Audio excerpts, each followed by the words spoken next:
అభిమానంతో పిలిచినట్టున్నారు. బేసిక్గా విశ్వవిద్యాలయం మీద నాకు వచ్చిన అవగాహన చెప్తాను. ఎందుకంటే ఇక్కడ ఉన్నప్పుడు నాకేం అవగాహన లేదు, ఇక్కడి నుంచి వెళ్ళిపోయిన తర్వాత నాకు కొంత అవగాహన వచ్చింది.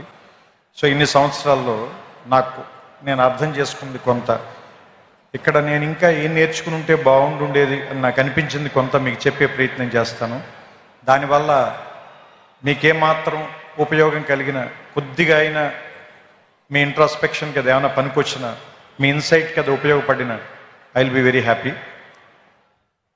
ముఖ్యంగా యూనివర్సిటీలోనే 2 మాటలు ఉన్నాయి.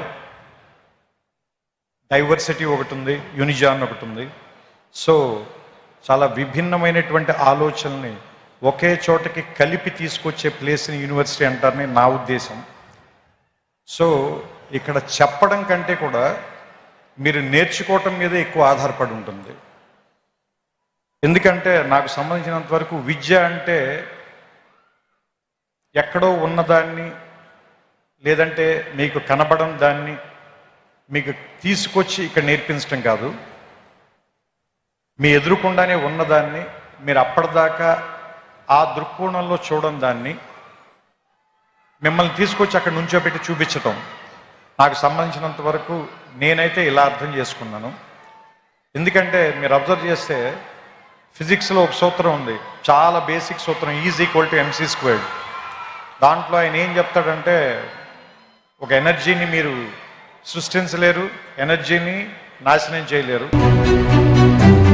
మనం పుట్టక ముందు నుంచి ఈ విషయాలన్నీ ఇక్కడే ఉన్నాయి, మనం కనిపెట్టక ముందు నుంచి ఇవి ఇక్కడే ఉన్నాయి, మనం కనిపెట్టకపోయినా ఇక్కడే ఉంటాయి. మన తర్వాత వేరే వాళ్ళు ఎవరో వాటిని చూస్తారు.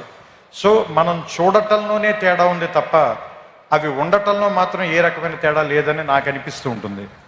సో ఆ ఉన్న వాటిని చూడటం నేర్చుకోవటానికి పనికొచ్చేటువంటి ఒక వేదికగా యూనివర్సిటీని భావించాలని మీ అందరికీ నేను చెప్తున్నాను. ఎందుకంటే ఇది ఒక విశాలమైన ప్రాంగణం. మొట్టమొదట ఎవరు రాగానైనా ముందు భయపెడుతుంది. మోర్ దాన్ 500 acres, రోడ్లు ఎంత నడిచినా తరగవు, పెద్ద పెద్ద ఎత్తైన సీలింగులు, దూరంగా ఉండే క్లాస్ బోర్డులు, వినపడినట్టుగా ఉండే ప్రొఫెసర్ల మాటలు, అన్నీ కూడా ముందు మనకి చాలా నెగిటివ్గాను, ఇక్కడి నుంచి ఎంత గమ్ముని వెళ్ళిపోదాం అనేటువంటి ఫీలింగ్ ఇచ్చేలాను అనిపిస్తాయి. మందు చేదుగానే ఉంటుంది, ఆసుపత్రి వాసన మనకి సుగంధంలా అనిపించదు, కానీ అది మనకి చాలా ఉపయోగం చేస్తుంది. అదే మనకు ఉపయోగపడుతుంది, మన బాగు చేస్తుంది, మన రిపేర్ చేస్తుంది, మన మళ్ళీ ఆరోగ్యవంతుని చేస్తుంది. అలాగే ఈ ప్రాంతం కూడా మొదట మన భయపెడుతుంది, కానీ దీన్ని అలవాటు చేసుకోండి, దీన్ని అవగాహనలోకి తెచ్చుకోండి. ఎందుకంటే మనమందరం వేరే వేరే కల్చర్స్ నుంచి, వేరే వేరే ప్రాంతాల నుంచి వస్తాం. మనకందరికీ ఎలా ఉంటుందంటే మన భాష గొప్పది, మన మాటే గొప్పది, మన మాండలికమే గొప్పది, లేదంటే మన తిండే గొప్పది, మన అలవాట్లే గొప్పవి అనేటువంటి ఒక భావంలో మనం ఉంటాం. ఇక్కడికి వచ్చిన తర్వాత వేరే విషయాలను కూడా యాక్సెప్ట్ చేయటం అనేటువంటిది నేర్పటానికే ఈ ప్లేస్ ఉంది.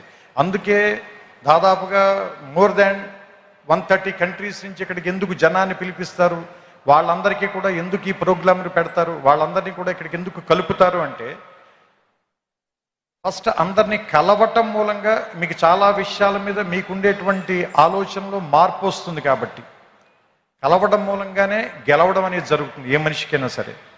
సో నేను ముగించే ముందుగా ఒకే ఒక మాట చెప్తాను. ఈ ఆంధ్ర యూనివర్సిటీ సింబల్లోనే ఉంటుంది, తేజస్వినా వధీతమస్తు మా విద్విషామహే అని.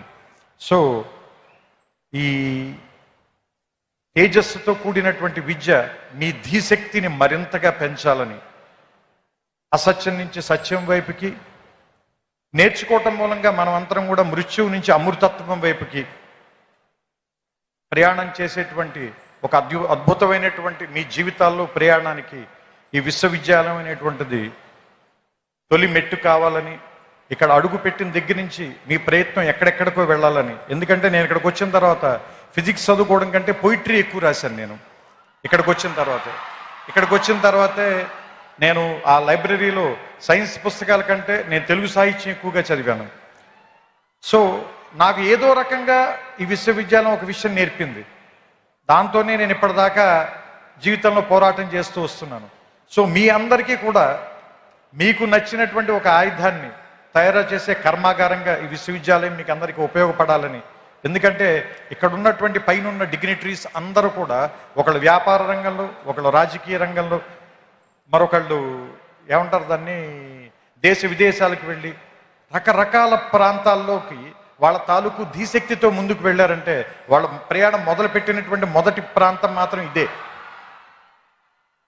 సో అలాంటి మీ ప్రయాణాలకి ఇది మొదటి అడుగు కావాలని ఇక్కడి నుంచి ఎంతమంది వచ్చి ఇక్కడ కూర్చుంటారో తర్వాతి తరంలో చూడడానికి బహుశా నేను ఉండకపోవచ్చు, కానీ తర్వాత తరాల వాళ్ళకి చాలామంది మార్గదర్శకుల్ని ఇక్కడి నుంచే తయారు చేసేటువంటి ఈ ప్రాంగణం మరిన్ని వందల సంవత్సరాలు పూర్తి చేసుకోవాలని, దానికి ఇది ఈ శతాబ్ది మొదటి అడుగుగా ఉండాలని, 100 ఏళ్ళు పండగ చేసుకున్న వాడిని ఆశీర్వదించేటువంటి అవకాశం చాలా తక్కువ మందికి దొరుకుతుంది.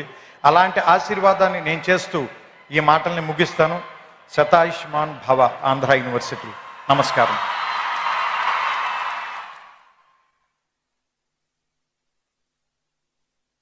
ఆంధ్ర యూనివర్సిటీ పూర్వ విద్యార్థిగా న్యూక్లియర్ ఫిజిక్స్లో మాస్టర్స్ చేశారు మన త్రివిక్రమ్ శ్రీనివాస్ గారు.